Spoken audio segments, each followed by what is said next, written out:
Welcome to The Explainer. Okay, today we're looking at a story that's just absolutely fascinating. It bridges ancient folklore right up to modern science. We're diving into a traditional Indonesian folktale from the Manggarai region. And here's the thing, it's not just some made-up myth. It actually acts as this perfectly preserved oral record of a massive, super dramatic geological event. We're going to explore how the Earth literally opened up and how a story passed down through generations captured that terrifying moment in time. So, I want you to think about this. How did a single dream about rain end up boiling an entire village alive? I know, it sounds completely impossible, right? No way. But this is the central, honestly kind of haunting mystery of the ancient Ulumbu village.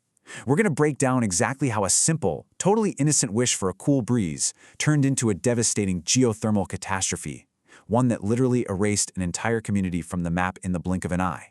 Now, to really wrap our heads around the scale of this disaster, we first need to look at what was lost. Ulumbu was located in the Satar Manase district. And picture this, it was an incredibly peaceful, fertile home surrounded by these breathtaking, lush green hills. The villagers there, they lived in complete harmony, preserving the deep traditions of their ancestors. By all accounts, it was an absolute paradise. But like a lot of ancient tales, this beautiful tranquility, it was really just the quiet calm before a very literal storm. Right on the outskirts of this paradise lived two men with some unique physical challenges. There was Si Buta, the blind man, and Si Lumpu, the paralyzed man. They lived in separate homes, actually quite far apart from each other and a bit distant from the rest of the villagers, but they shared their survival. Despite their distinct disabilities, they formed this really beautiful, symbiotic friendship. They relied entirely on one another to navigate their daily lives. And their system for surviving together was ingeniously simple. Simbuta had this remarkably loyal pet dog. When Simbuta needed to cook, well, he couldn't see well enough to safely start a fire. So he'd send his dog over to Simlumpu's house. Simlumpu would kindly say, your master needs fire again, and he would carefully tie a glowing ember to the dog's tail. Then the dog would safely trot back, carrying the fire to Simbuta. It's such a clever, heartwarming system, isn't it? But keep this element of fire and heat in the back of your mind. It is absolutely crucial. It's a subtle foreshadowing of the terrifying thermal energy lurking right beneath their feet. So then comes the inciting incident. One day, the entire village departs to attend a traditional ceremony in their gardens called the Kalak. This mass departure completely empties the village out. Suddenly, this vibrant community is just dead silent. The only living souls left behind are Silumpu, Sibuba, and that loyal dog. It sets a really eerie, quiet stage for the climax of our story. Their isolation is just total. In this profound, honestly kind of unsettling quiet, Sibuta falls asleep. And he's visited by an impo, which is an ancient mystical figure. Just imagine an old grandmother appearing in your dreams, her hair as brilliantly white as the clouds, her face radiating absolute wisdom. She looks gently at the sleeping Sibuta. It's a moment of pure mystery. She's come to offer him a choice that is going to seal the fate of the entire valley forever. The Empo asks him a very specific question in the local Manggarai language. She says, "What do you desire? Kar kom beleg." Now, to understand the gravity of this, we really have to look at the language. Kar symbolizes the dry season, so we're talking hot, parched, and incredibly harsh conditions. Belek, on the other hand, symbolizes the rainy season, wet, gentle, cool, watery conditions. Basically, the Empo is offering him ultimate control over the local climate. Okay, let's dive into this, because this is exactly where the linguistic irony becomes completely fatal. Sibuta, obviously preferring a cool and comfortable atmosphere over harsh, punishing heat, answers the Empo in his dream. He says, "Aku ngwengwata ambelek," which translates to, "I wish for the rainy season, a wet and cool time." The wise old Empo simply nods, says, "Your wish will soon come true," and vanishes. Sibuta wakes up, eagerly anticipating the gentle, cooling rain. But what came was definitely not ordinary rain.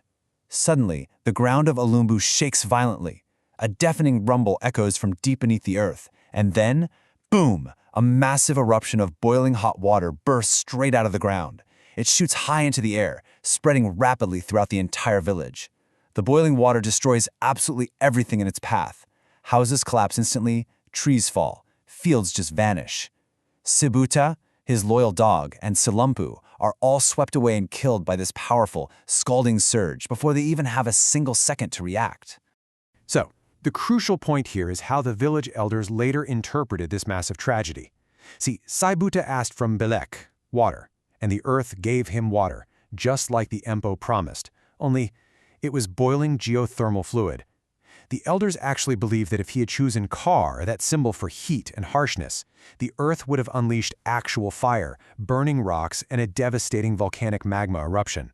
So he got exactly what he asked for linguistically, a watery event. It just wasn't the gentle rain he had in mind. As dawn breaks, the villagers who had left for the Kalak ceremony begin their journey home. Imagine the sheer, unadulterated horror they experienced. They walk up to where their peaceful, fertile home had been just a day before, and it's completely gone. In its place is nothing but a vast, terrifying expanse of steaming, boiling hot water. Their friends, their homes, their entire history, instantly erased and replaced by a violent, steaming lake. Panic immediately sets in. The villagers flee in absolute terror, running through the night just trying to reach safety. But the next morning, as they look down from a distant hill, human curiosity takes over. Some of the fleeing villagers simply cannot resist looking back at their vanished home. And folklore tells us that at that very moment, a mysterious force takes hold. They are instantly turned into solid stone. Among them were a pregnant woman and a person carrying a child. And what's truly incredible is that to this very day, those stone figures still stand there, facing Ulumbu, silently mourning the village they lost. Now, what's really interesting about this slide is how it bridges the past and the present. We've been talking about an ancient myth, right? The destruction of Ulumbu through a magical dream. But this mythical hot spring? It's a very real geological phenomenon. The story of Sibutal Capo and the Entroyam Palmbar is essentially a cultural memory of a real ancient geothermal blowout. The hot springs and those stone formations are literally still there. But today, that exact same underground heat has transitioned from a curse into a truly remarkable modern blessing. Today, the boiling waters of Ulumbu are doing something incredible. The geothermal energy from this exact same area is now actively harnessed to generate electricity. Think about that for a second. The very same subterranean forces that completely wiped out an ancient village are now powering the present. They're providing vital, life-sustaining electricity to the modern Manggarai people. It is a stunning reversal of fortune. The heat rising from beneath the earth is now a massive benefit to the entire region, lighting up homes and schools all over. Which leaves us with this final thought.